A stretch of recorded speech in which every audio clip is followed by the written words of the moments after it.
From the moment a girl was born into a Victorian household, she was quietly handed the invisible script of a life she did not choose, a life in which every action, word, and thought would be measured against a rigid societal expectation that her ultimate purpose was to marry well and maintain a perfect household.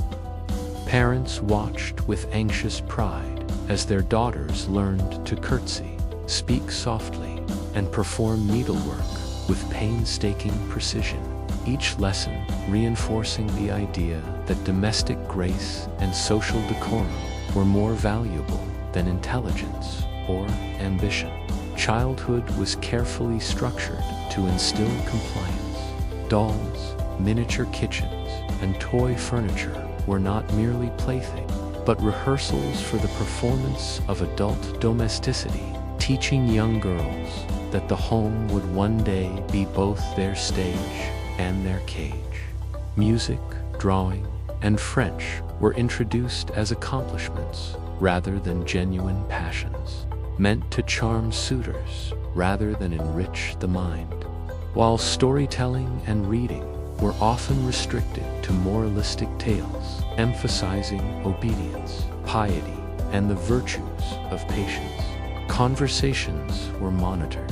Any question or opinion that hinted at independence or curiosity beyond the domestic sphere was gently corrected or ignored, ensuring that girls internalized a sense of limitation as natural. Even friendships were subtly guided toward alliances that might enhance family reputation, and leisure time was filled with supervised, appropriate activities that reinforced the performance of femininity. Embroidery, piano practice, polite walks, and social calls, compliments and admonitions alike, carried an undercurrent of future expectations. When praised for a delicate gesture or a refined posture, she was being prepared for the scrutiny of potential suitors. When admonished for speaking too boldly or acting out of turn, she was being trained to suppress any sign of rebellion that could undermine her future marriage prospects. Slowly, these routines shaped her understanding of the world. She would learn to value charm above intellect, patience above ambition, and appearance above personal satisfaction. The invisible pressures of conformity were relentless, embedding themselves so deeply that she might never question them, accepting as natural a life in which her desires were secondary, her movements restricted, and her choices preordained. By adolescence, she had internalized the notion that the highest achievement for a woman was to secure a husband of sufficient means and respectability, and that failure in this task would be seen as both a personal and familial disgrace. The dreams she might have nurtured, travel, learning, careers, were quietly suppressed or redirected towards socially acceptable outlets, leaving her unprepared for a world outside domestic walls. Even the private sphere of thought, she learned to mask curiosity, conceal dissent, and perform emotion with a subtlety that would later prove invaluable in managing courtship, marriage, and the rigid domestic hierarchy that awaited her. Childhood, therefore, was not merely a period of innocence, but a carefully orchestrated training ground for a future she did not author, a slow and steady molding of mind, body, and spirit to fit the expectations of a society that measured women not for their intellect or character, but for their ability to conform, please, and endure, setting the stage for a life in which beauty, obedience, and social grace would be both her currency and her prison. For a Victorian woman, courtship was rarely the tender exchange of affection that modern imagination might conjure. Instead, It was a carefully choreographed performance conducted under the watchful eyes of family and society, where every smile, glance, and word was scrutinized for its potential to secure a suitable match. Drawing rooms scented with the faint perfume of lavender and polished wood became stages on which young women acted out rehearsed manners, their emotions carefully regulated to project grace, charm, and modesty while concealing any hint of impatience, desire, or resentment that could compromise their prospects. Letters, often mediated or rewritten by mothers or governesses, were exercises in politeness and coded emotion, delicate instruments of social negotiation rather than heartfelt correspondence. A misstep could ruin months of carefully cultivated impressions. Eligible bachelors, meanwhile, were afforded freedoms unavailable to their female counterparts. Moving through this social labyrinth with a confidence born of societal privilege, selecting partners with an eye toward dowries, connections, and appearances rather than emotional compatibility, leaving the young women to navigate a world where their intrinsic worth was measured not by intellect or character, but by beauty, manners, and the size of their inheritance. Afternoon teas, garden promenades, and evening dances became arenas of silent competition, where subtle signals, an elongated curtsy, a lowered gaze, or a fleeting smile could determine whether a woman's future was secured in comfort or condemned to lonely obscurity. Families invested in the social and economic ramifications of each match, monitored interactions with meticulous care, coaching daughters on proper responses to compliments, correcting inflections in conversation, and reminding them to conceal ambition behind modesty, reinforcing the notion that personal desire was secondary to social duty. For many women, this period was both exhilarating and exhausting, as they internalized a constant tension between longing for genuine connection and the necessity of performing compliance, a delicate balancing act that could determine the trajectory of their entire lives.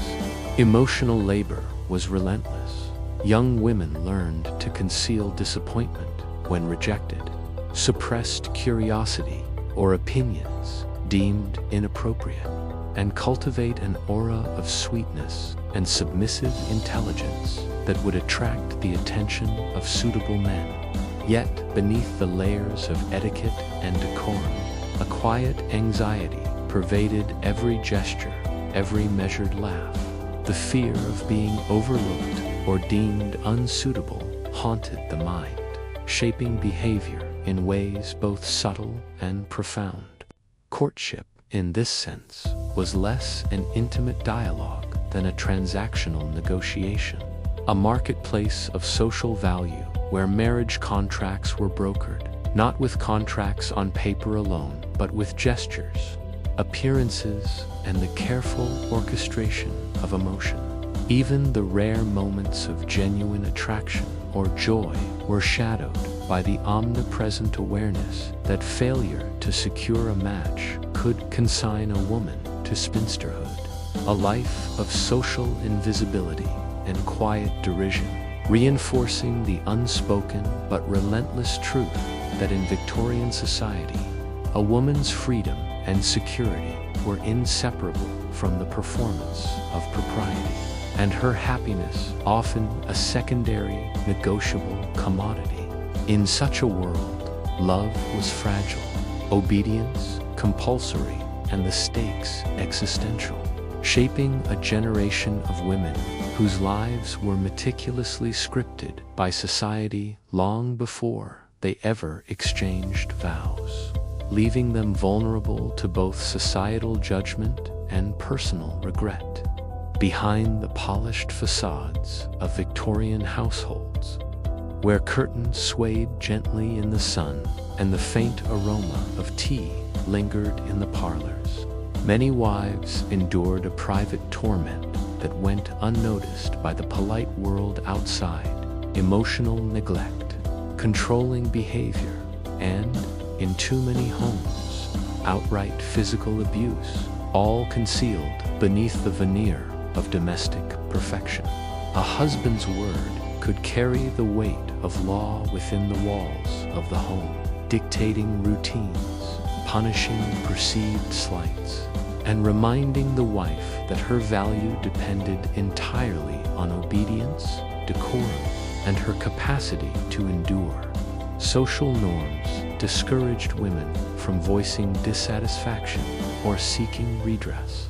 Divorce was scandalous, costly, and difficult to obtain, leaving many trapped in marriages where their spirits were slowly eroded. Emotional abuse often manifested in subtle forms: a cutting remark about her appearance, a belittling comment regarding her intelligence, a calculated withdrawal of affection, all designed to remind the wife of her place in the domestic hierarchy and to reinforce dependence. In wealthier households, the rigid control could be executed with precision, as husbands demanded silence, proper posture, and the flawless management of the household, while servants quietly observed the tension, knowing intervention could result in dismissal or scandal. Physical abuse, though less openly acknowledged, was present in many homes, ranging from slaps and harsh grips to more severe punishment. But it was shrouded in secrecy, cloaked by societal expectations that marriage granted men authority over women. The wife's suffering was often invisible. Even her closest relatives might be unaware of the daily indignities. For social propriety demanded smiles in public and silence in private. The emotional toll was profound: chronic anxiety, depression, and a sense of isolation became common companions, and the woman learned to navigate her life with calculated caution, suppressing her natural reactions to fear, anger, or sorrow to preserve her household's reputation. In some cases, coping mechanisms emerged in quiet resilience, cultivating small pleasures such as needlework, reading forbidden novels, or writing in secret journals. Moments that provided an escape from relentless scrutiny but could never fully shield her from the pervasive stress of living under constant evaluation. Children became both witnesses and participants, often absorbing the tension and learning early that the home was a theater where appearances mattered more than truth, love, or well-being. Even visits from friends were fraught with careful calculation. Women learned to smile politely while concealing the bruises of mind or body, performing domestic contentment to satisfy social expectations. This culture of hidden suffering extended to the broader social sphere. Gossip, moral judgment, and the fear of scandal kept many women trapped, rendering their private anguish an unspoken truth, acknowledged only in whispered confidences or the silent tears shed in darkness. Thus, the home, ostensibly a sanctuary, became a cage of emotional discipline, where fear and expectation controlled movement, speech, and thought, and the wife's inner life was carefully concealed from the world, her dignity maintained only through the fragile performance of composure. In this suffocating environment, love and intimacy were often distorted by obligation and fear, turning a supposed partnership into a site of endurance, negotiation, and silent endurance, a testament to the harsh reality behind the idealized images of domestic life that society preferred to project. Even within the rigid structures of Victorian domestic life, Some wives found small, quiet ways to assert their agency, moments of rebellion that, while modest in scale, allowed them to claim a sliver of independence in a world designed to deny it. These acts were rarely dramatic. They took the form of subtle choices, like reading novels forbidden by social convention, writing private journals to preserve inner thoughts, or cultivating friendships with other women that offered emotional sustenance beyond the supervision of husbands or family. Some secretly pursued education, learning languages, sciences, or artistic skills without public acknowledgement, carefully hiding their knowledge as a shield against criticism. Others exercised control over small aspects of the household, arranging flowers, managing meals, or organizing charitable work, asserting influence in areas deemed socially acceptable, yet doing so with a precision and creativity that provided personal satisfaction and a sense of mastery. Even fashion could be a tool of rebellion, selecting slightly daring fabrics, hats, or accessories within the bounds of respectability allowed a woman to express identity and taste, claiming individuality while outwardly conforming to societal expectations.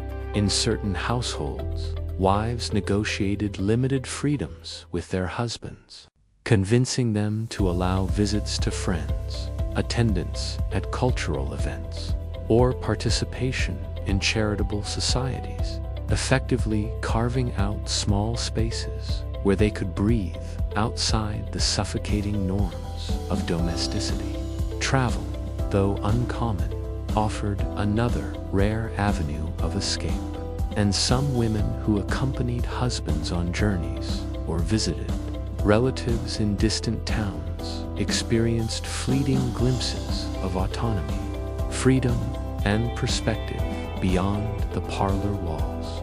Acts of resistance were also emotional, maintaining a private inner life, preserving opinions, and nurturing intellectual curiosity despite discouragement were rebellions in their own right, providing a sense of self-worth and identity that could not be entirely suppressed.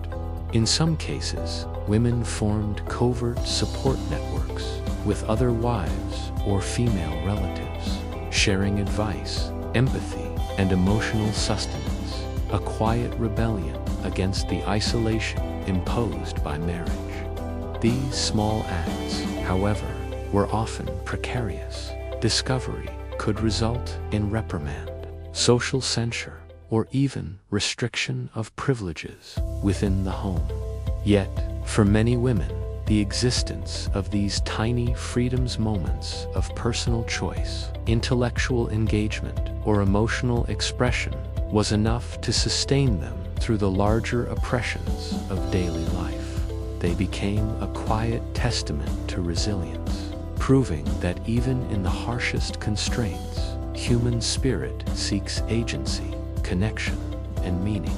Though the scale was small, these rebellions laid the groundwork for larger social transformations, inspiring the next generations of women to question, to learn, and to demand greater autonomy. They were acts of courage, often invisible to the world, yet monumental in the personal lives of the women who performed them.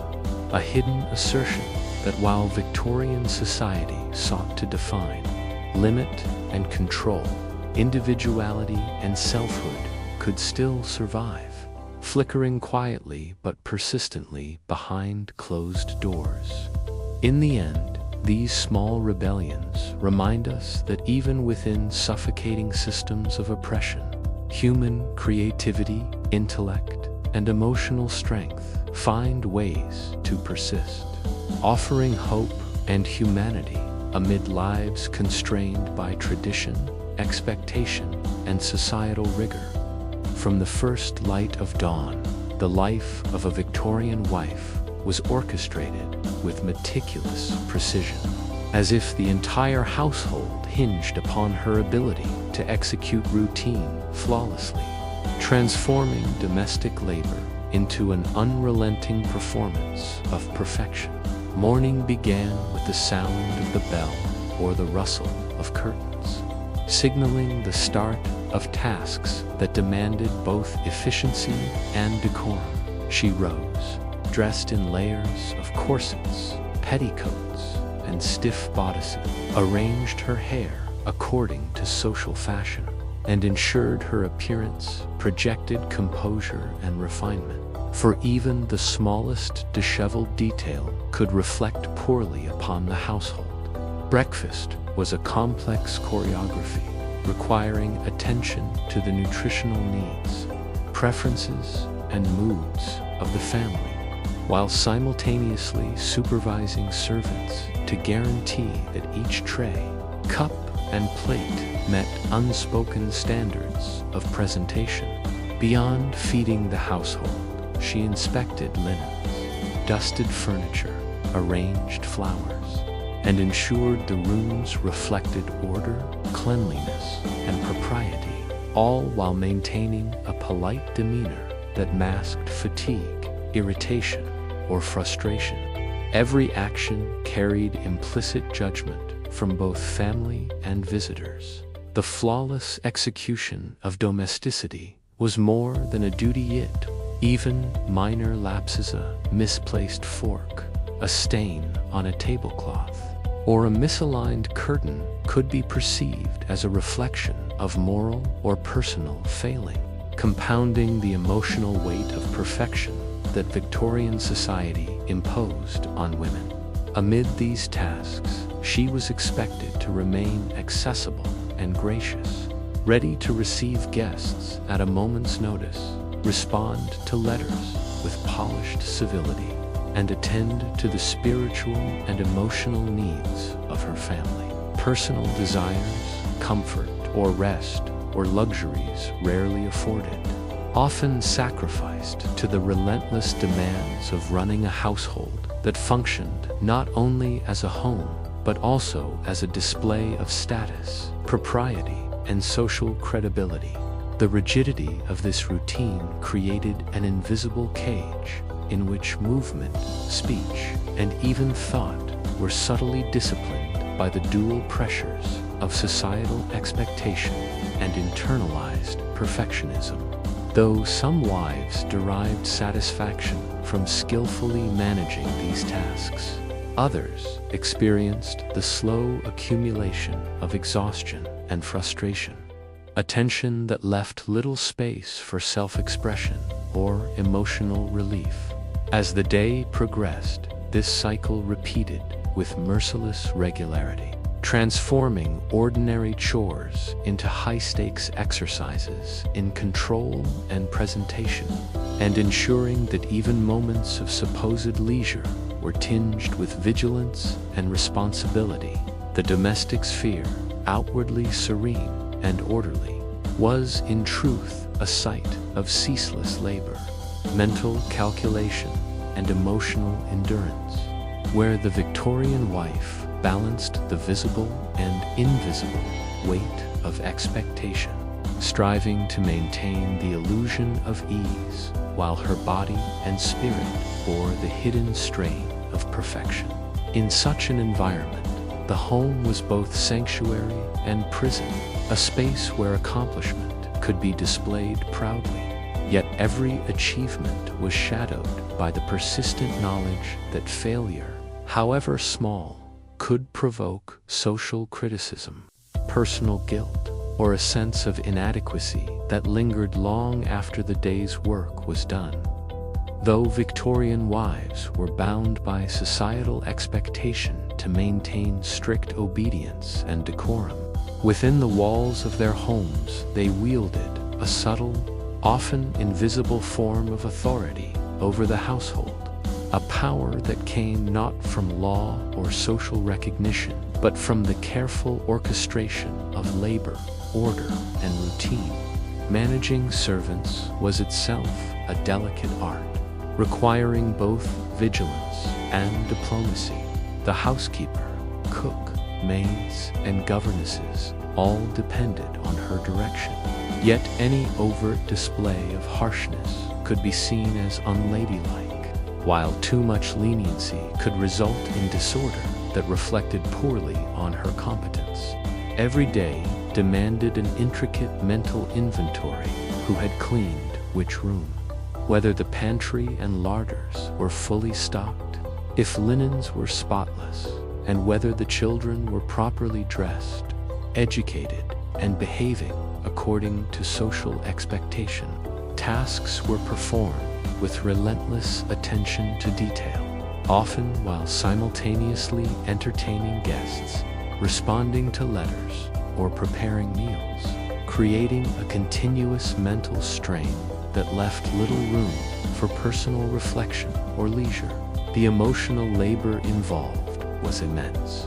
She was expected to remain calm, courteous, and poised regardless of the chaos behind the scenes, masking frustration or fatigue with a smile, knowing that the appearance of composure was as important as the actual completion of household duties. Children and family members, while the recipients of her care, were also extensions of her labor and reputation. Their manners, achievements, and even health were reflections of her diligence, adding layers of responsibility that were invisible to the outside world but intensely felt in private. The complexity of her role required not only technical skill but psychological insight, as she negotiated between the demands of the servants, the whims of her husband, and the expectations of society, often acting as a mediator, disciplinarian, and emotional buffer simultaneously. Even small miscalculations, poorly timed task, a forgotten detail, or a misread instruction could ripple through the household, creating tensions or disruptions that required immediate attention, reinforcing the sense that she was constantly on duty, never truly able to rest. In addition, she bore the burden of maintaining appearances beyond functionality. Rooms were expected not only to be clean, but aesthetically harmonious. Meals not only nourishing, but beautifully presented, and social events perfectly executed, all while concealing the often grueling labor that made them possible. The unrecognized authority of the Victorian wife thus existed in tension. With her lack of formal power, she controlled the rhythms of daily life. Yet any attempt to assert independence beyond domestic management risked criticism or censure. This duality, simultaneous control and constraint, created a psychological landscape of constant vigilance, where the satisfaction of competence was intertwined with exhaustion, and mastery of household systems coexisted with the subtle oppression of societal expectation. Invisible labor became a defining feature of her existence. The countless small acts of management, persuasion, and oversight that ensured the smooth functioning of the home were both her domain and her invisible burden, shaping daily life in ways rarely acknowledged outside her walls. Within this iron cage of domestic authority, Victorian wives exercised ingenuity, discipline, and patience, their mastery of household logistics forming the backbone of family life. Yet the mental and emotional strain remained largely unseen, unappreciated, and relentless, a silent testament to the endurance required to sustain both the household and the appearance of effortless domestic perfection. For a Victorian wife, the preparation and presentation of meals extended far beyond nourishment. It was a performance of social standing, etiquette, and domestic mastery. demanding both physical labor and mental calculation in every detail of timing, arrangement, and propriety. Breakfast, luncheon, tea, and dinner each followed strict conventions. The selection of foods reflected status. The placement of cutlery adhered to precise rules. And even the pacing of service was choreographed to reflect grace and order, leaving the wife responsible for maintaining an atmosphere that appeared effortless while concealing the meticulous planning and exertion behind it. Every guest or family member's preference had to be anticipated, accommodating dietary restrictions, personal tastes, and sensitivities, all while ensuring that no misstep could reflect poorly on her skill or judgment. Meals became arenas of social performance, where manners were reinforced through quiet correction and subtle guidance. As children were monitored for proper posture, polite conversation, and the avoidance of mess, and servants were directed to maintain seamless service. Beyond the table itself, the act of entertaining was governed by strict social codes, seating arrangements, choice of conversation topics, and even the timing of toasts or courses required careful planning, transforming the domestic sphere into a stage where the wife's ability to orchestrate harmony was constantly on display.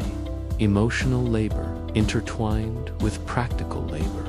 She had to remain cheerful, gracious, and composed regardless of exhaustion, the misbehavior of children, or the incompetence of staff, projecting an aura of serenity that belied the ceaseless exertion involved in sustaining appearances. Every meal also carried the invisible weight of societal judgment. Neighbors, relatives, and visiting acquaintances could infer her diligence, morality, and family competence from the quality of service and the elegance of presentation, making each culinary endeavor a test of both skill and reputation. Failure to maintain standards could result in social embarrassment or subtle criticism, reinforcing the anxiety that underpinned daily life and the relentless pressure to achieve perfection. Even the moments that might have offered relaxation, such as a quiet lunch or family tea, were shaped by obligation and performance, leaving little space for genuine rest or personal expression. The complexity extended to the invisible logistics of supply and preparation, ensuring freshness of ingredients, planning menus that balanced nutrition with seasonality and aesthetics, and coordinating servants' schedules required constant attention, strategic foresight, and organizational skill. In many ways, the domestic table became a microcosm of Victorian society itself, where hierarchy, propriety, and discipline intersected, and where the wife's ability to control appearances masked the physical and mental toll exacted by the expectations of social performance. Through this daily ritual of cooking, serving, and supervising, she exercised authority, creativity, and ingenuity. Yet each act was inseparable from the broader framework of constraint that defined her existence. Mastery within limitation, control tempered by subjugation, competence shadowed by societal pressure. In the polished surfaces of silver, the crisp folds of napkins, and the measured cadence of conversation, the tireless labor of a Victorian wife became visible only in the illusion of effortless perfection. A cinematic display of diligence and grace that concealed the relentless labor, emotional strain, and quiet endurance underpinning every meal and every social encounter within the domestic sphere. Beyond daily routines, The life of a Victorian wife was dominated by a ceaseless cycle of social obligations and household ceremonies, each a test of decorum, precision, and endurance, reinforcing her role as the guarantor of family reputation and social propriety. Invitations to tea, dinner parties, and soirees arrived with unspoken expectations. Every interaction was an opportunity to display elegance, taste, and poise, while every error or lapse could ripple outward as subtle scandal, gossip, or judgment. Preparation for such events demanded hours of labor and forethought, from the careful selection and arrangement of table settings, linens, and floral displays, to the coordination of menus and timing, to the meticulous supervision of servants who executed the wife's instructions with silent obedience. In parallel, the wife ensured that family members presented themselves with similar precision. Children's clothes had to be spotless, hair perfectly arranged, and manners impeccably rehearsed. The husband, though enjoying social latitude, required her subtle guidance in conversation and hosting etiquette, with missteps sometimes quietly corrected in ways that preserved his dignity while protecting the household's reputation. Household ceremonies also included religious observances, birthdays, anniversaries, and other domestic milestones, each bound by ritualized expectations that reinforced hierarchy, discipline, and decorum, transforming simple family events into performances of moral and social virtue.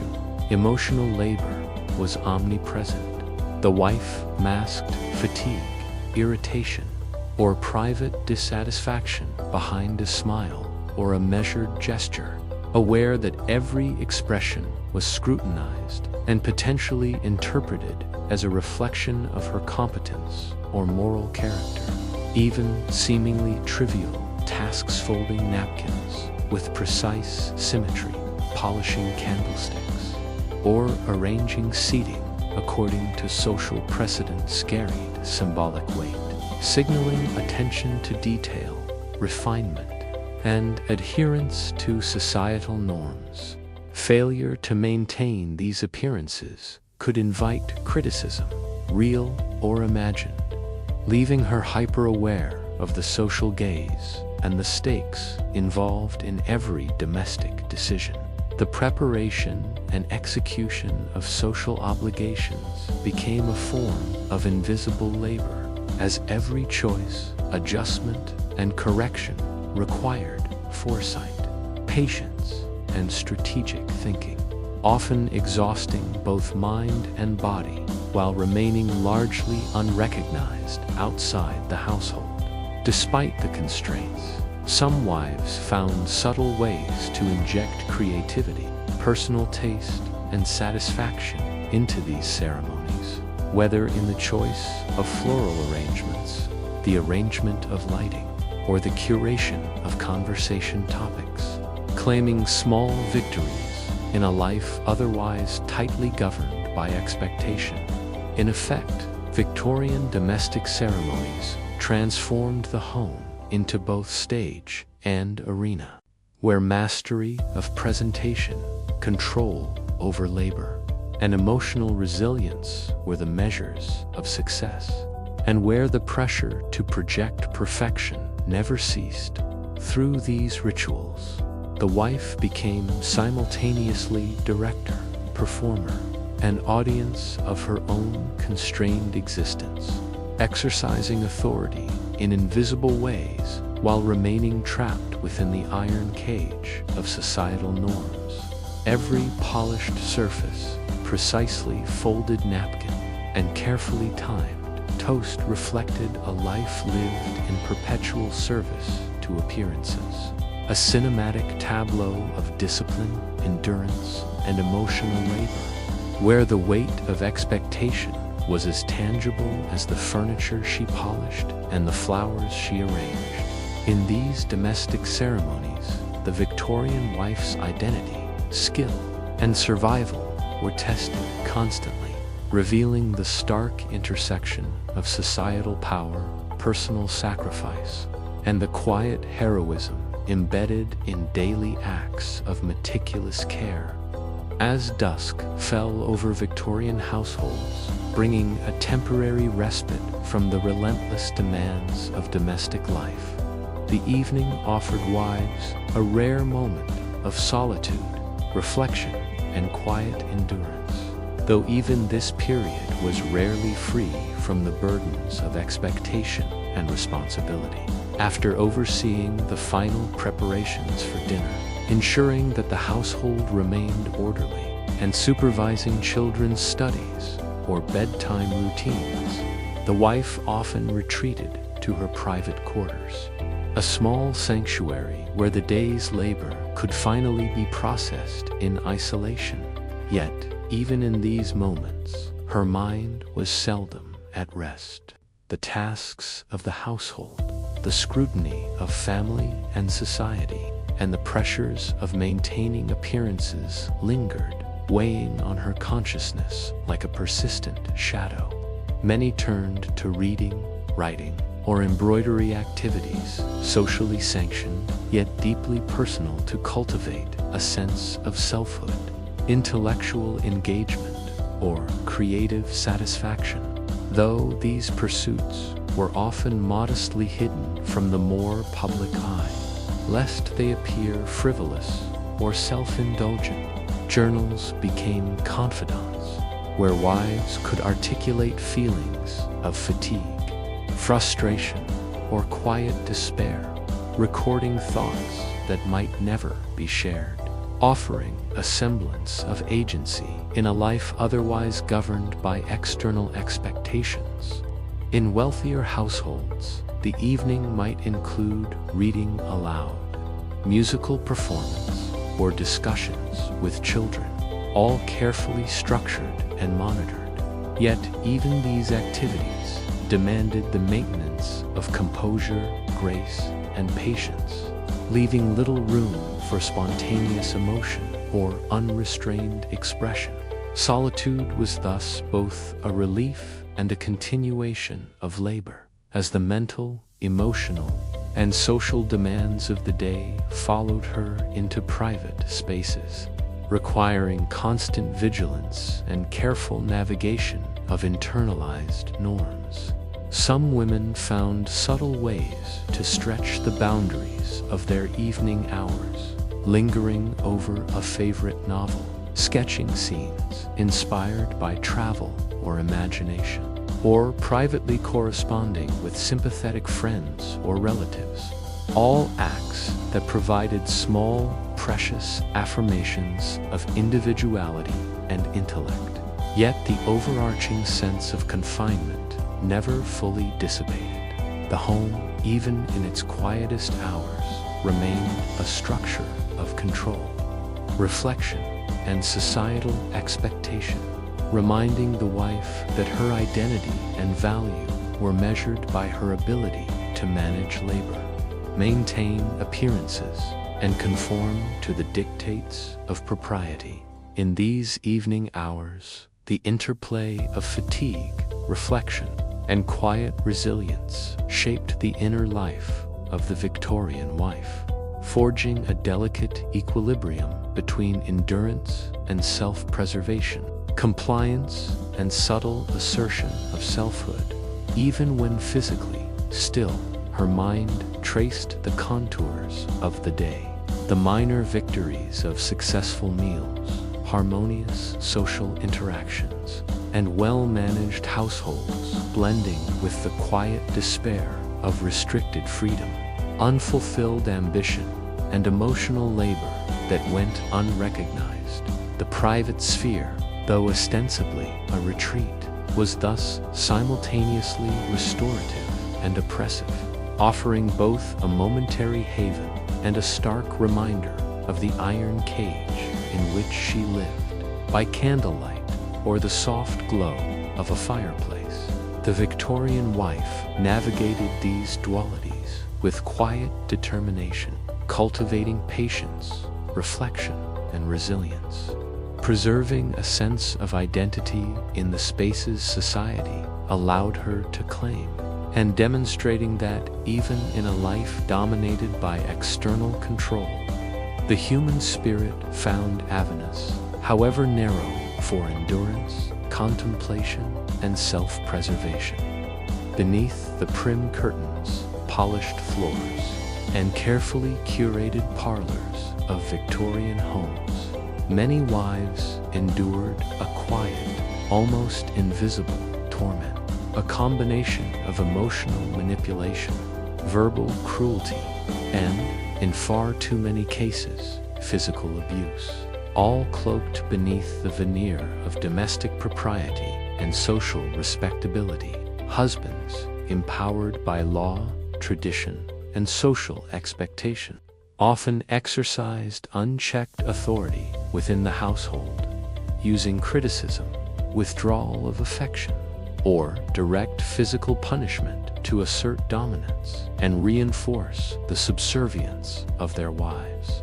A raised voice, a scornful glance, or a sharp remark about her inadequacies, whether real or imagined, could undermine her confidence, leaving emotional bruises that were invisible to outsiders but deeply felt within the confined walls of the home. Physical abuse, though less openly acknowledged due to social taboo, ranged from harsh grips, slaps, or beatings to more sustained violence. Yet the wife was generally powerless to seek recourse. Divorce was socially scandalous, legally difficult, and financially ruinous, making endurance a necessity rather than a choice. Even in the absence of physical harm, the emotional labor of survival was immense. Women were required to maintain composure, fulfill household duties, manage children's education and manners, and oversee servants, all while suppressing fear, resentment, or despair, presenting a facade of serenity that concealed a reality of oppression. Guests, neighbors, and even extended family often perceived only a flawless domestic environment, unaware of the tension, quiet fear, and subjugation that underpinned it, and in many cases, social etiquette demanded that the wife accept her situation silently, lest she invite judgment or pity.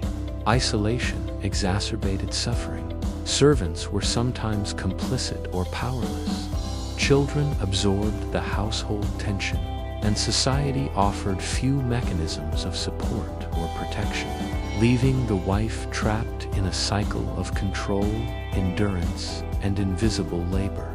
Some women developed coping strategies, journaling in secret, cultivating hidden friendships, or finding solace in religion or literature, but these measures were limited, private, and offered only partial relief from the constant strain of domestic oppression. The psychological effects were profound. Anxiety, depression, and a pervasive sense of inadequacy or fear became common companions, shaping the wife's inner life and her perception of the world. Even the act of performing daily routines, meals, cleaning, childcare was shadowed by an awareness that any perceived mistake could provoke criticism or punishment, heightening vigilance and self-monitoring to an exhausting degree. In this environment, marriage was transformed from a partnership into a site of endurance and survival, where love, respect, and equality were often absent, replaced by hierarchy, control, and expectation. The contrast between the polished, seemingly tranquil exterior of the household and the turmoil within emphasized the duplicity inherent in Victorian domestic ideals. Perfection and propriety were valued above well-being, appearances above truth, and social conformity above personal dignity. Quiet resilience became a form of survival, a fragile lifeline in a world that systematically denied autonomy, support, and recognition, forcing women to navigate each day with courage, subtlety, and a vigilance born from necessity. Within these walls, suffering was both intimate and invisible, shaping a generation of women whose private lives were fraught with fear, endurance, and the unspoken, relentless labor of emotional survival. The weight of constant scrutiny, unrelenting expectations, and the often hidden cruelty within the Victorian household created a profound emotional strain for wives, manifesting in isolation, chronic anxiety, and depression that were rarely acknowledged or treated in a society that equated female suffering with weakness or moral failure. The private nature of emotional abuse meant that wives often endured silent torment alone, unable to confide in friends or family for fear of gossip, judgment, or loss of reputation, while even children, though loved, sometimes became unwitting witnesses to tension and subtle cruelty, reinforcing the wife's sense of entrapment. Anxiety was a constant companion. The anticipation of criticism from a husband, the possibility of social embarrassment, or the subtle failures of household management could trigger relentless self-monitoring and emotional hypervigilance, leaving little room for relaxation or genuine self-expression. Depression often followed the pattern of isolation, compounded by a lack of autonomy and the inability to control fundamental aspects of her life: property, finances, personal decisions, and social mobility were largely out of reach, leaving women trapped in a cycle of dependence and despair. Even small daily victories, a orderly room, a well-prepared meal, polite children could be overshadowed by the relentless pressure to maintain perfection, ensuring that emotional relief was fleeting, precarious, and never fully restorative. Religious devotion, reading, or secret journaling sometimes offered solace, but these acts of self-preservation could not replace the validation, affection, or freedom that the household denied, and the wife's inner life became a delicate balancing act of hope and suppression. The mental labor of endurance was compounded by social norms that discouraged complaint or resistance. The notion of a proper wife demanded patience, cheerfulness, and obedience, and any deviation was construed as moral or personal failure, intensifying feelings of guilt, shame, and inadequacy. Sleep itself could be restless, invaded by memories of conflict, imagined transgressions, or fears of social exposure, creating a cycle in which fatigue exacerbated emotional fragility and reduced the capacity for resilience. Even outward appearances, smiles, polite conversation, and careful adherence to etiquette required tremendous emotional effort, as the wife constantly managed impressions while concealing inner turmoil. Over time, the accumulation of stress, unacknowledged grief, and emotional suppression shaped both behavior and self-perception.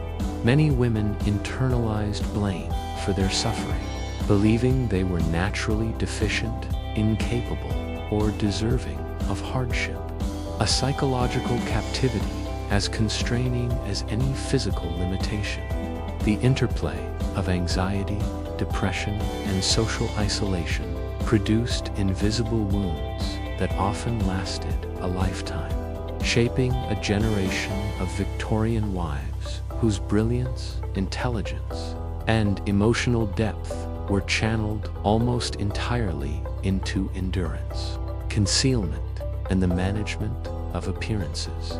In this silent suffering, resilience and despair coexisted, a testament to the human capacity to survive, even when emotional nourishment, recognition, and autonomy were systematically denied. Life became an unending exercise in emotional labor, a performance in which the stakes were survival and dignity, and the cost was the erosion of selfhood, freedom, and the quiet, unspoken parts of the soul that could never be entirely surrendered to the demands of a rigid, oppressive domestic world.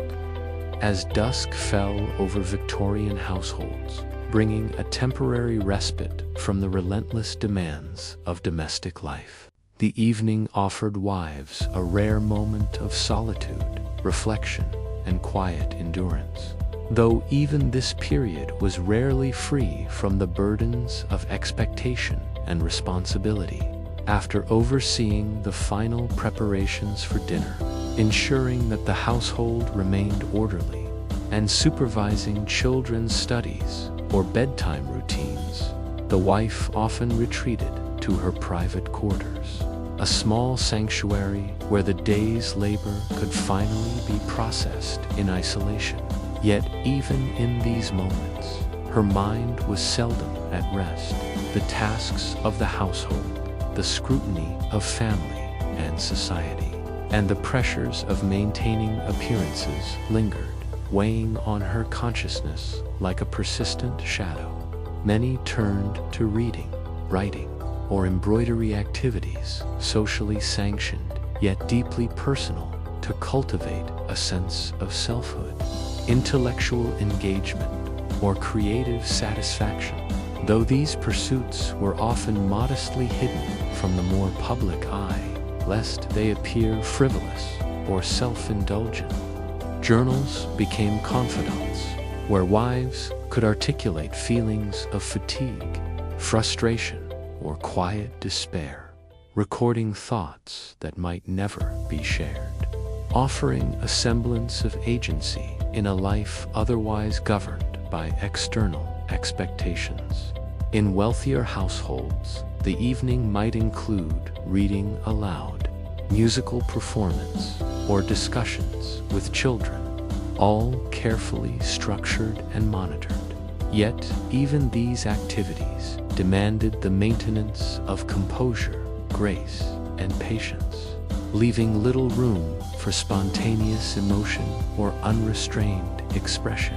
Solitude was thus both a relief and a continuation of labor, as the mental, emotional, and social demands of the day followed her into private spaces, requiring constant vigilance and careful navigation of internalized norms. Some women found subtle ways to stretch the boundaries of their evening hours, lingering over a favorite novel, sketching scenes inspired by travel or imagination, or privately corresponding with sympathetic friends or relatives.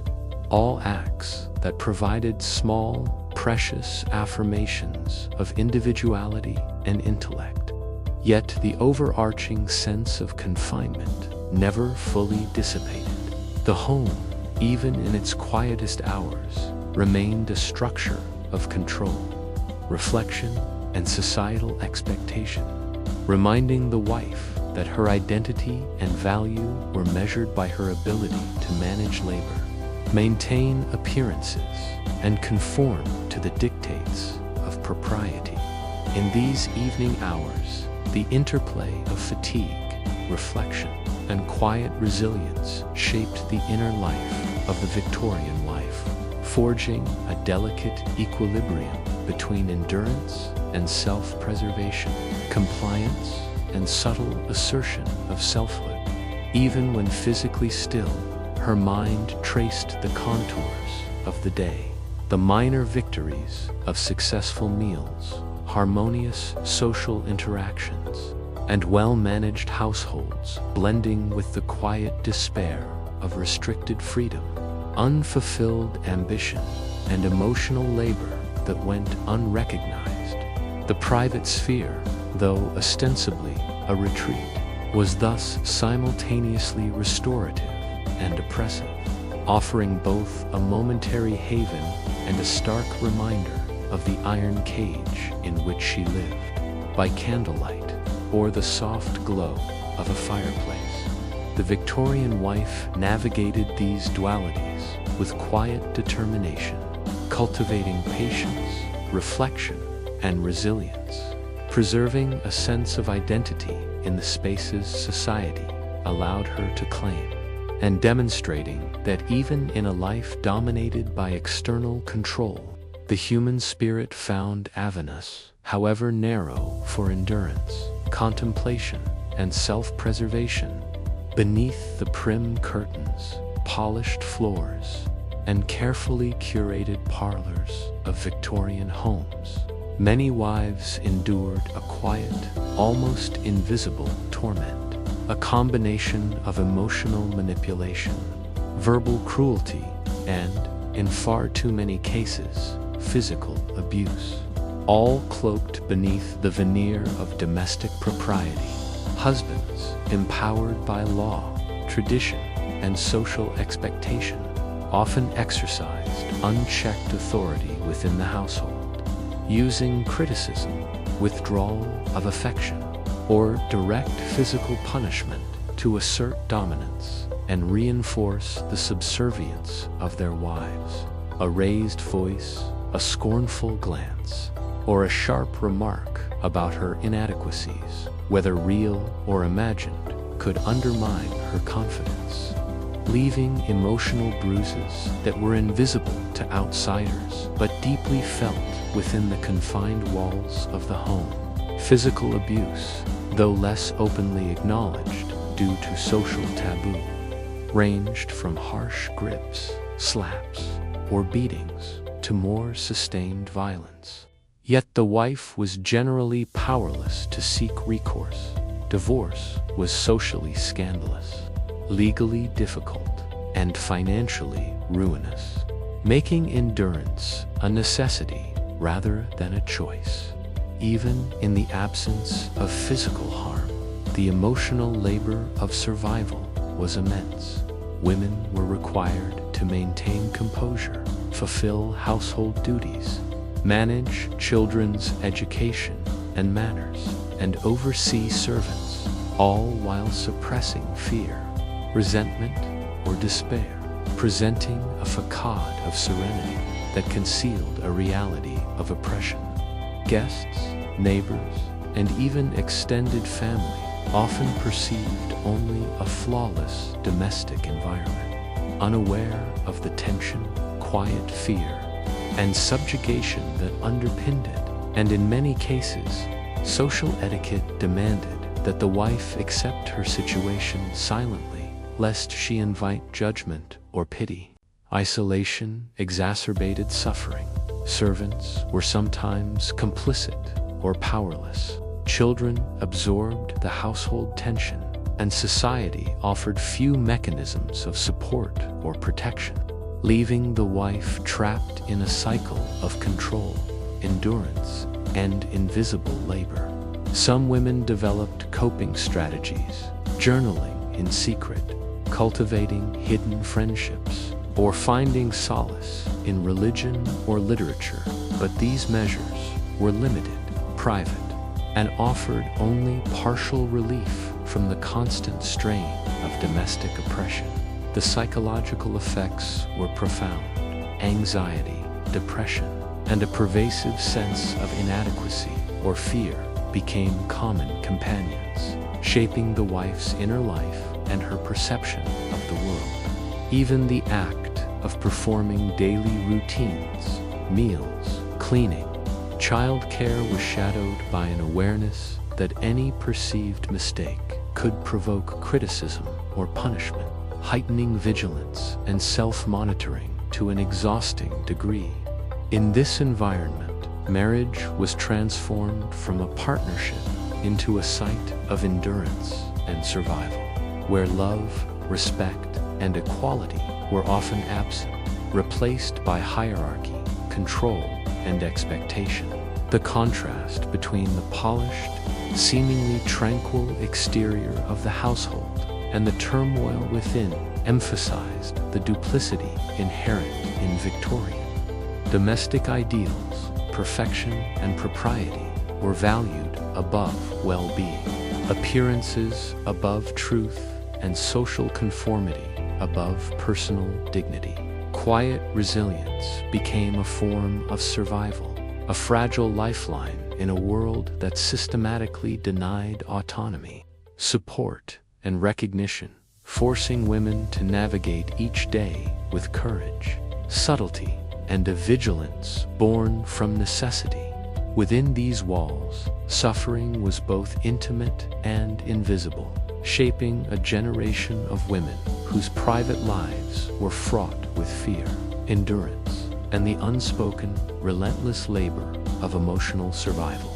The weight of constant scrutiny, unrelenting expectations, and the often hidden cruelty within the Victorian household created a profound emotional strain for wives, manifesting in isolation, chronic anxiety, and depression that were rarely acknowledged or treated in a society that equated female suffering with weakness or moral failure. The private nature of emotional abuse meant that wives often endured silent torment alone, unable to confide in friends or family for fear of gossip, judgment, or loss of reputation, while even children, though loved, sometimes became unwitting witnesses to tension and subtle cruelty, reinforcing the wife's sense of entrapment. Anxiety was a constant companion. The anticipation of criticism from a husband, the possibility of social embarrassment, or the subtle failures of household management could trigger relentless self-monitoring and emotional hypervigilance, leaving little room for relaxation or genuine self-expression. Depression often followed the pattern of isolation, compounded by a lack of autonomy and the inability to control fundamental aspects of her life: property, finances, personal decisions, and social mobility were largely out of reach, leaving women trapped in a cycle of dependence and despair. Even small daily victories, an orderly room, a well-prepared meal, polite children could be overshadowed by the relentless pressure to maintain perfection, ensuring that emotional relief was fleeting, precarious, and never fully restorative. Religious devotion, reading, or secret journaling sometimes offered solace, but these acts of self-preservation could not replace the validation, affection, or freedom that the household denied, and the wife's inner life became a delicate balancing act of hope and suppression. The mental labor of endurance was compounded by social norms that discouraged complaint or resistance. The notion of a proper wife demanded patience, cheerfulness, and obedience, and any deviation was construed as moral or personal failure, intensifying feelings of guilt, shame, and inadequacy. Sleep itself could be restless, invaded by memories of conflict, imagined transgressions, or fears of social exposure, creating a cycle in which fatigue exacerbated emotional fragility and reduced the capacity for resilience. Even outward appearances, smiles, polite conversation, and careful adherence to etiquette, tremendous emotional effort, as the wife constantly managed impressions while concealing inner turmoil. Over time, the accumulation of stress, unacknowledged grief, and emotional suppression shaped both behavior and self-perception. Many women internalized blame for their suffering, believing they were naturally deficient, incapable, or deserving of hardship, a psychological captivity as constraining as any physical limitation. The interplay of anxiety, depression, and social isolation produced invisible wounds that often lasted a lifetime, shaping a generation of Victorian wives whose brilliance, intelligence, and emotional depth were channeled almost entirely into endurance, concealment, and the management of appearances. In this silent suffering, resilience and despair coexisted, a testament to the human capacity to survive even when emotional nourishment, recognition, and autonomy were systematically denied. Life became an unending exercise in emotional labor, a performance in which the stakes were survival and dignity, and the cost was the erosion of selfhood, freedom, and the quiet, unspoken parts of the soul that could never be entirely surrendered to the demands of a rigid, oppressive domestic world.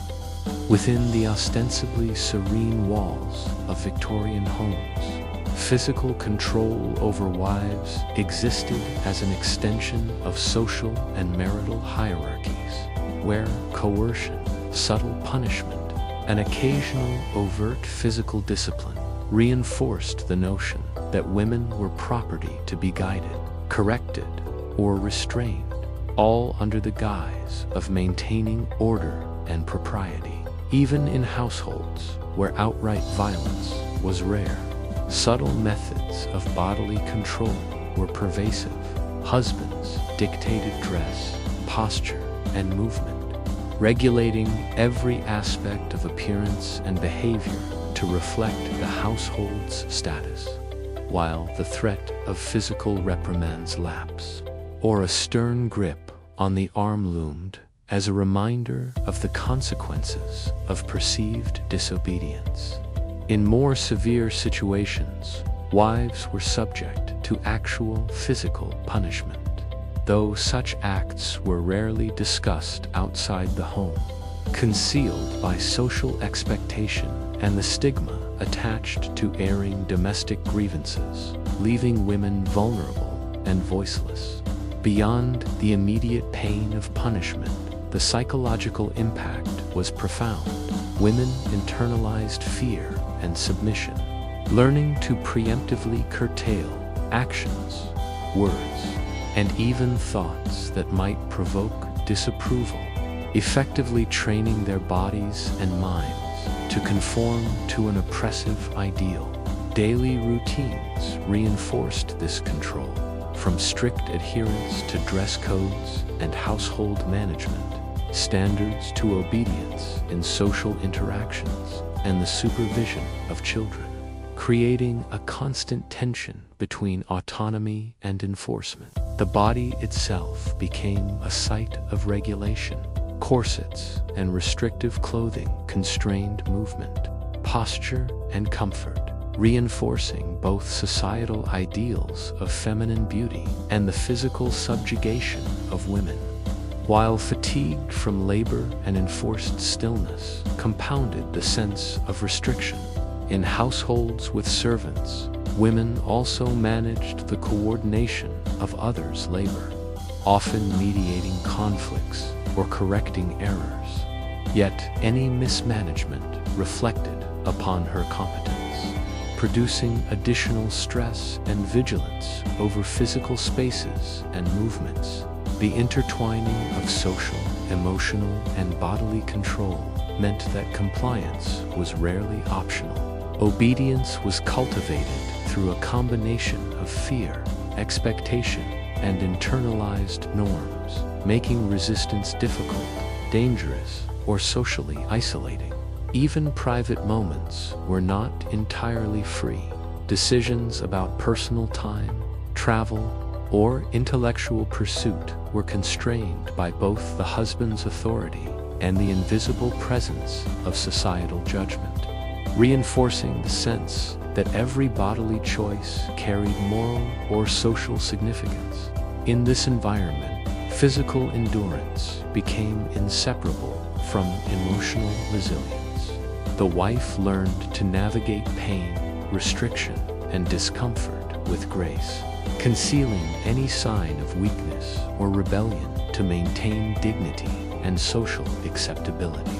These dynamics, subtle or overt, transformed the domestic sphere into a theater of controlled bodies and disciplined behavior, where mastery of composure masked suffering, and the lines between care, control, and coercion blurred. Over time, the cumulative effects of such physical regulation and forced stillness, strict posture, controlled movement, and occasional punishment shaped not only the body but the psyche, producing women who were both extraordinarily resilient and profoundly constrained, capable of executing complex domestic and social duties while enduring an invisible, persistent regime of bodily discipline. The quiet suffering embedded in these practices reveals the harsh realities behind the polished images of Victorian domestic life, emphasizing that beneath every well-kept household and polite facade lay the coercive forces that defined, restricted, and silently oppressed women's lives.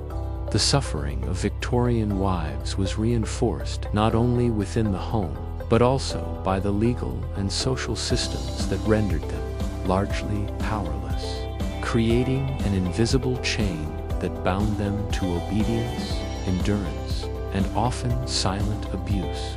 Under coverture laws, a married woman's property, earnings, and legal rights were subsumed under her husband's authority, effectively erasing her autonomy and leaving her with little recourse in cases of neglect, financial control, or domestic violence. Divorce, while technically possible, was prohibitively expensive, socially stigmatized, and legally complex, ensuring that many women remained trapped in marriages that were emotionally or physically harmful, with societal opinion often framing them as failures for seeking separation rather than victims of abuse. Even outside the courtroom, social norms enforced compliance and submission.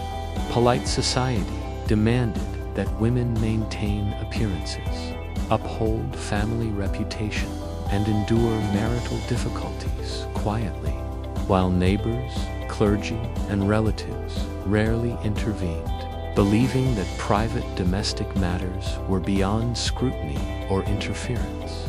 This combination of legal incapacity and social expectation created a form of structural oppression, where the wife's suffering was normalized and her endurance valorized, reinforcing internalized guilt and self-blame.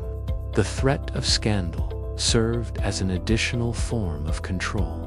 To speak openly about abuse could lead to ostracization, financial insecurity, and moral condemnation, deterring women from seeking help and compelling them to maintain the illusion of domestic harmony even when reality was far from it. In wealthier households, the stakes were compounded by social visibility. Maintaining a flawless facade was paramount, and failure to adhere to societal expectations could tarnish not only the woman's reputation, but also her family's status, leaving her further constrained by pride, duty, and fear. Education, employment, and personal networks offered limited avenues of escape, as women were discouraged or outright prohibited from pursuing intellectual or professional independence, leaving emotional endurance as the primary tool for survival. Even charitable work, religious devotion, or private hobbies were framed as extensions of domestic obligation rather than genuine personal fulfillment, subtly reinforcing dependence and limiting avenues for empowerment. Over time, the convergence of legal subjugation, social pressure, and moral expectations created a psychological cage.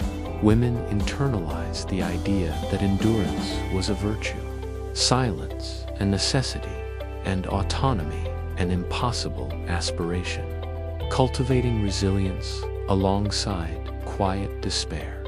The invisible chains of Victorian society ensured that abuse, physical or financial, was both structurally enabled and socially sanctioned, shaping the daily lives and inner worlds of countless wives. Yet, within these constraints, many women developed subtle strategies of survival, cultivating private, intellectual, or creative pursuits, forming discreet support networks with other women, and negotiating small freedoms within the household, asserting agency in the narrow spaces that remained legally and socially permissible. These acts of quiet defiance were essential to preserving identity and dignity in a world that sought to define them entirely by their compliance and capacity for endurance, illustrating that even under the harshest structural oppression, the human spirit found ways to navigate, resist, and survive. For Victorian women, marriage was less a romantic union than an economic imperative, a social contract in which personal desire was subordinate to financial security, family expectation, and societal approval, and failure to marry or to secure a suitably advantageous match could result in destitution, social marginalization, or lifelong dependence on relatives. From adolescence, girls were taught that their primary goal was to secure a husband capable of providing wealth, status, and stability, while cultivating a demeanor of charm, propriety, and compliance that would appeal to eligible men and their families. Dowries, inheritances, and family connections became critical factors in this system, transforming marriage into a negotiation of property, prestige, and social leverage, rather than an intimate emotional bond. Families monitored and orchestrated courtships with meticulous care. Mothers coached daughters on conversation, posture, and appearance. Letters were often mediated or carefully edited, and social events such as teas, balls, and garden parties were stages upon which young women performed the ideal blend of innocence, grace, and attractiveness. The consequences of failure were stark. Unmarried women, particularly those from middle-class or upper-class families, risked financial insecurity, social invisibility, and the stigma of spinsterhood, a label that reduced their value in both economic and emotional terms. Even marriage did not guarantee freedom or happiness. A union with a wealthy but controlling husband could secure social status while imposing intense domestic and emotional labor, effectively exchanging one form of constraint for another. Financial dependence created a power imbalance in which women had little recourse if mistreated. Property and income belonged legally to husbands under coverture laws, making women vulnerable to economic coercion, control, and abuse. Decisions about household management, social engagement, and even personal movement were often constrained by a husband's preferences, meaning that the financial security provided by marriage came with invisible chains of authority.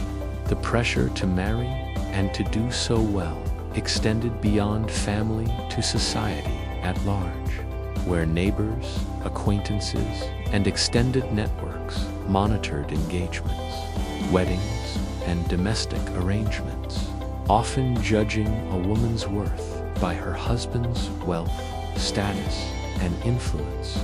Even subtle missteps in etiquette or appearance could threaten a woman's prospects, creating a persistent anxiety that permeated daily life, shaping both behavior and self-perception. In this environment, courtship, negotiation, and eventual matrimony were exercises in performance, endurance, and strategic thinking, as women balanced personal desires with societal demand, family expectations, and economic necessity. Some attempted to exercise choice within this framework, cultivating intellect, charm, and social skill to improve their prospects. Yet the fundamental constraints remain. Financial security was inseparable from marital dependence, and personal autonomy was often sacrificed in exchange for stability. The pervasive focus on marriage as an economic and social necessity also reinforced the broader culture of domestic constraint, ensuring that women remained enmeshed in roles defined by obedience, service, and appearance rather than personal fulfillment or professional achievement. In essence, Victorian marriage was both a safety net and a trap. It offered protection from poverty and social marginalization while simultaneously enforcing a lifetime of dependency, labor, and subservience. This duality security, entwined with constraint, shaped the lives, choices, and inner worlds of countless women, forcing them to navigate a delicate, often painful balance between survival, social expectation, and the longing for personal agency and emotional fulfillment. For many, the pursuit of financial security through marriage was not a matter of preference, but necessity, a strategic imperative that dictated the trajectory of their lives and underscored the harsh realities of gender, class, and societal power in Victorian England. For Victorian women, family expectations were a powerful force shaping their choices, behaviors, and futures, often overriding personal desires in favor of duty, propriety, and social ambition, transforming domestic life into a complex web of obligation, surveillance, and subtle coercion. From an early age, girls were educated to understand that their value was measured not only by appearance and accomplishments, but by their ability to serve family interests. Whether through advantageous marriages, maintenance of household standards, or support of siblings' ambitions, mothers, aunts, and extended female relatives often served as enforcers of these expectations, coaching young women in etiquette, deportment, and the careful balancing of charm, modesty, and intelligence to ensure compliance with social norms and family strategy. The pressure extended to every aspect of daily life: dress, manners, social interactions, and even conversation topics were scrutinized, corrected, and monitored, cultivating a constant self-awareness that left little room for spontaneous expression or deviation. Letters, invitations, and social correspondence were frequently guided or supervised, ensuring that interactions with potential suitors or influential acquaintances reflected the family's priorities and maintained the household's reputation. Failure to meet these expectations could invite subtle reprimand, gossip, or even shame, reinforcing the belief that individual desires were secondary to collective family ambition. This system of surveillance created both internalized discipline and emotional tension, as women learned to anticipate family approval or disapproval in virtually every decision, cultivating a careful, measured persona that concealed private thought, longing, or rebellion. In middle and upper-class families, the stakes were particularly high. Marriages were transactions of wealth, social status, and influence, and even minor missteps in etiquette, dress, or conversation could jeopardize a daughter's prospects, reflecting not only on her own value, but on the honor and strategic position of her entire family. Younger sisters often watched the successes or failures of older siblings, internalizing lessons about ambition, caution, and the delicate negotiation of desire versus duty. Emotional labor became constant. The wife in training had to maintain poise, charm, and patience while navigating family expectations, subtly manipulating impressions to preserve dignity and appeal, all without overtly challenging authority. While some families fostered genuine affection and guidance, even these relationships were entwined with duty and expectation, blurring the line between care and control.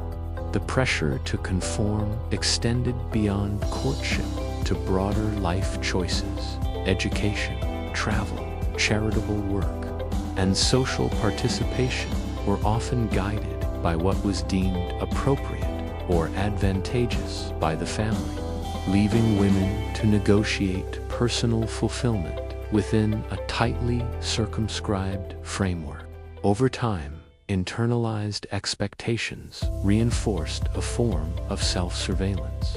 Women learned to monitor their desires, ambitions, and even emotions, evaluating every thought against the invisible metric of family approval and societal propriety. Yet amidst this pressure, subtle strategies of negotiation and quiet rebellion emerged, cultivating friendships, secretly pursuing intellectual or creative interests, or asserting small personal choices in dress or domestic management, providing fleeting, private moments of agency and autonomy. Even under constant scrutiny, these acts of quiet assertion offered relief, affirmation, and a sense of identity beyond the rigid matrix of duty. Family pressure, therefore, was both a guiding hand and a constraint, shaping lives with both protective and coercive force, ensuring that women's paths were directed, monitored, and constrained by obligation, while simultaneously cultivating the endurance, adaptability, and subtle ingenuity that became essential tools for survival within Victorian domestic and social life. In Victorian society, the lives of wives were tightly circumscribed by economic dependency and social expectation, leaving them with profoundly limited choices and reinforcing a system in which autonomy was sacrificed in exchange for security, social acceptance, and survival. Once married, a woman's legal and financial identity was largely absorbed by her husband under coverture laws, rendering her incapable of owning property independently, controlling her own income, or making legally recognized decisions about her household or personal welfare. Even in families with wealth, the management of resources, access to accounts, and authority over expenditures were frequently mediated by husbands, leaving wives dependent on their judgment and often vulnerable to economic control or manipulation. Employment opportunities were scarce and socially discouraged, with societal norms portraying professional or independent work as inappropriate for a married woman, and failure to adhere strictly to domestic duties as morally suspect. This dependency extended to social mobility and personal movement. Decisions about travel, hosting guests, or engaging in community activities were constrained by the husband's preferences, family expectations, and prevailing etiquette, creating a pervasive sense that one's life was dictated not by personal will, but by external authority. The lack of autonomy was compounded by legal and social structures that discouraged objection or resistance, complaining about household arrangements, questioning a husband's decisions, or expressing dissatisfaction was considered unladylike and often met with social censure or subtle forms of coercion. Even seemingly minor domestic choices, such as selecting clothing, decorating rooms, or organizing family schedules, were embedded within layers of expectation and constraint, requiring negotiation, careful observation, and discretion to avoid conflict. Psychological consequences of this dependency were significant. Women internalized the belief that their value was determined by obedience, social skill, and capacity to maintain domestic harmony, while personal ambitions, intellectual curiosity, or emotional needs were secondary, often suppressed or relegated to private, hidden spaces. Some women developed coping mechanisms, secret reading, journaling, private correspondence, or hobbies that could be pursued discreetly, allowing them to preserve fragments of identity and agency within a constricted framework. These small acts of autonomy provided emotional relief and mental stimulation, but could not fundamentally alter the structural imbalance of power that defined marital life, leaving women constantly aware of the fragility of their position and the ever-present need for caution and compliance. Dependency was not merely economic, but social and emotional. Reputations, family honor, and community perception dictated acceptable behavior, reinforcing self-discipline and internalized control while limiting the scope of rebellion. In essence, the institution of marriage created a paradoxical existence. Wives gained protection and social legitimacy, yet lost legal rights, freedom of choice, and substantial personal authority, navigating a life in which survival, acceptance, and reputation often demanded the suppression of self. The cumulative effect of these limitations shaped generations of women who were highly adept at negotiation, observation, and endurance, yet profoundly constrained in personal expression and independence. Victorian wives' existence became a careful balance of obedience, subtle assertion, and private resilience, revealing both the oppressive realities of dependency and the quiet ingenuity required to endure and maintain identity within a tightly controlled domestic and social structure. In Victorian society, the pressure to conform was amplified by the omnipresent gaze of neighbors, relatives, and social networks, where reputation became a currency as valuable and as dangerous as money, and where gossip and judgment served as tools of social control, shaping every action, gesture, and word of a wife. Even minor deviations from expected behavior could trigger subtle censure. A delayed letter, an improperly dressed child, or an unsanctioned visit could be discussed in whispers at a tea gathering, escalating into a perception of moral or domestic inadequacy.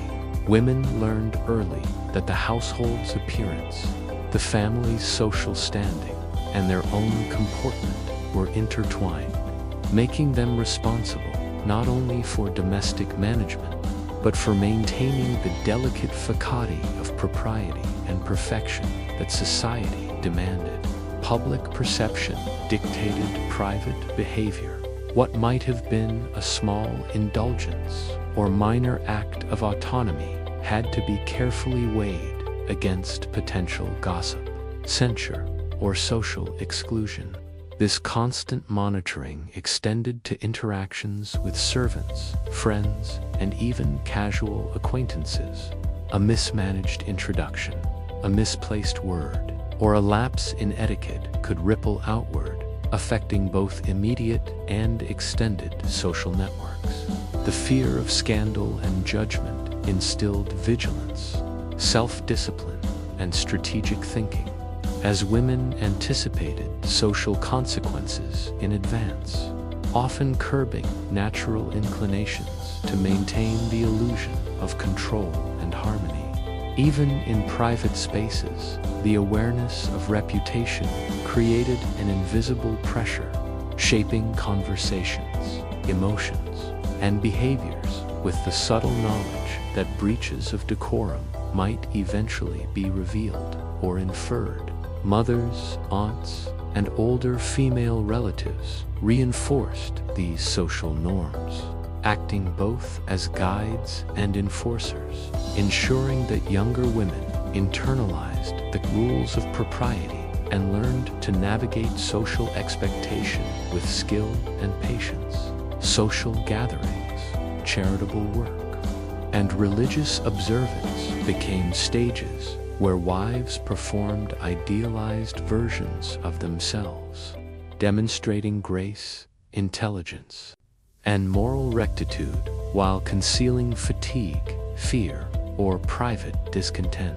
Failure to conform, more the perception thereof, could have lasting consequences, diminished marriage prospects, social isolation, and reputational damage that could affect family honor for generations. Within these constraints, subtle acts of quiet rebellion or assertion became forms of psychological survival. Choosing a slightly daring hat, hosting a small private conversation, or expressing opinion in measured ways allowed women to maintain a sense of individuality while avoiding overt confrontation with societal expectation. Over time, the intersection of social judgment, gossip, and the demand for conformity created a pervasive psychological cage. Women were constantly self-monitoring, negotiating the fine line between personal desire and public approval, and cultivating emotional resilience in the face of scrutiny. In effect, Victorian wives existed in a dual reality, outwardly performing perfection, grace, and propriety, while inwardly managing the tension, fatigue, and quiet indignation that accompanied the relentless social gaze. Their survival depended on tact, subtlety, and careful observation, balancing compliance with the small, often hidden acts of agency that allowed them to preserve selfhood in a world where reputation dictated opportunity, freedom, and emotional security. Social judgment was not merely external, it became internalized, creating a culture of self-policing in which the line between personal morality and public perception blurred, and in which every thought, gesture, and choice carried weight far beyond the immediate moment, underscoring the pervasive and enduring power of societal expectation in shaping the domestic and emotional lives of Victorian wives.